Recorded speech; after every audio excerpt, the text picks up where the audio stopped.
योजन आसला बहुत बड़ खुशी खबर जो मैंने कालिया चाषी जो अच्छा चाषी भाई मैंने जो मैंने बेनिफिट पाँच कालिया योजन निश्चित भाव में खुशी खबर आसी। तो से खुशी खबर कौन मैं आपण सेयार करने चाहूँगी।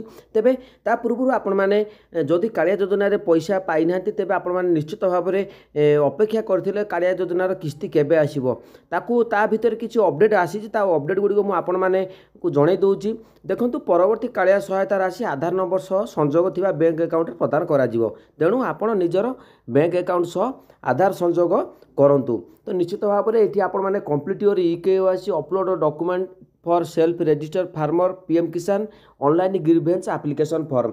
तो जो मैंने ऑनलाइन ग्रीवेंस एप्लिकेशन फॉर्म दौरान तो से अपडेट अच्छी। तो मुझे सबू कहीदेवी। तेज जो मैंने अपेक्षा करते कालिया योजनार पैसा केबे आसीबो तो निश्चित भाव में मुझे बतई दूसरी। तो अनेक चाषी भाई मन प्रश्न उठुव जेहेतु नवीन सरकार गला बीजेडी सरकार गलापर तो आपण मैंने भावुवे योजनाटी बंद हो तो ता विषय में आपको लाइव प्रमाण देखई दूसरी योजनाटी बंद हम कि चालू तेज चलतु आरंभ करवा वीडियो। तेज वीडियो आरंभ कर समस्त अनुरोध कर भिडियोटी भल लगुच तेज चैनल को सब्सक्राइब करूँ। तेज चलतु कौन रही अपडेट देखी नवा। देखिपे अनेक भाई मैंने चाषी भाई मैंने भावुले जेहेतु कालिया योजना नूतन सरकार गठन होगापर बंद हो कि ना। तो देखो जो कालिया योजनार भूमिहीन मानक पैसा मिलता तो आपण मैंने जानते पीएम किसान कालिया योजना तो पूर्व किस्ती जो पाई तो से बीजेडी नवीन पट्टनायक घोषणा करते कालिया योजना को 2024 रु 2027 पर्यंत अर्थ राशि पर्यंत सबू बजेट रे आपण मानकर बजेट उपस्थापन हो जाता। तो से देखो 2024 रु 2027 पर्यंत आपण मानक देखिपे तार जो कालिया योजना स्थगित तो योजनाटी बंद हेनी। तो अनेक भाई मैंने भावुवे जेहेतु योजनाटी बंद हो नुआ सरकार आसला देखु नुआ सरकार आसला तो कालिया योजना के बंद हेनी। हुए तो कालिया योजनार जो लोगो रही से लोगो गुड़िक चेंज हो पारे।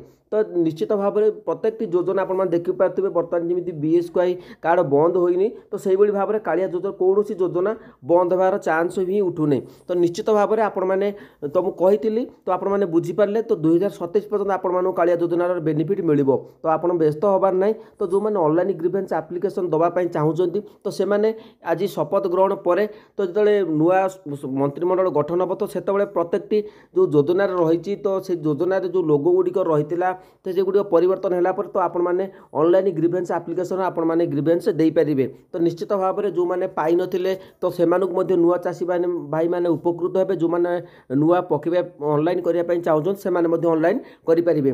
तेरे यहाँ ही 100% सत जेहेतु योजनाटी आपण मानक बंद हम नहीं तो योजनाटी चालू रही 2027 पर्यंत। हुए तो ये जिनस गुड़िक अच्छी कालिया योजना ता भीतर भी ना चेंज हो पारे किंतु योजनाटी चालू तो बुझीपारे। तो निश्चित भाव में जब अपडेट आपण मानक भल लगे तेज आपण मैंने चैनल को सब्सक्राइब करूँ। देखो आज सरकार गठन है कालिया योजनार तारीख घोषणा करमी आपण मैंने पीएम किसान जो नरेंद्र मोदी सरकार गठन शपथ ग्रहण कले तो से समय दस्तखत कर पीएम किसान योजन कारण ये कालिया योजना पीएम किसान योजना निहाती भाव में चाषी मानक बहुत उपकृत हो। तेणुक प्रथम जो सरकार गठन हम तो निश्चित भाव में कालिया योजना को बेनिफिट निश्चित भाव में घोषणा कर तारीख घोषणा कर तो घोषणा हेल्ले मुझे आपको अपडेट देदेवी। आ जो मैंने ऑनलाइन ग्रीवेंस एप्लिकेशन नुआ प्रोसेस करेंगे से वीडियो बनईदेवी। तो आप व्यस्त हूँ चैनल को सब्सक्राइब कर दिंतु आपण नुआ नुआ अपडेट देखा पाइबे कालिया योजना और पीएम किसान। तेज जब वीडियोटी भल लगा कमेंट आपण मतामत दिंतु। जय जगन्नाथ।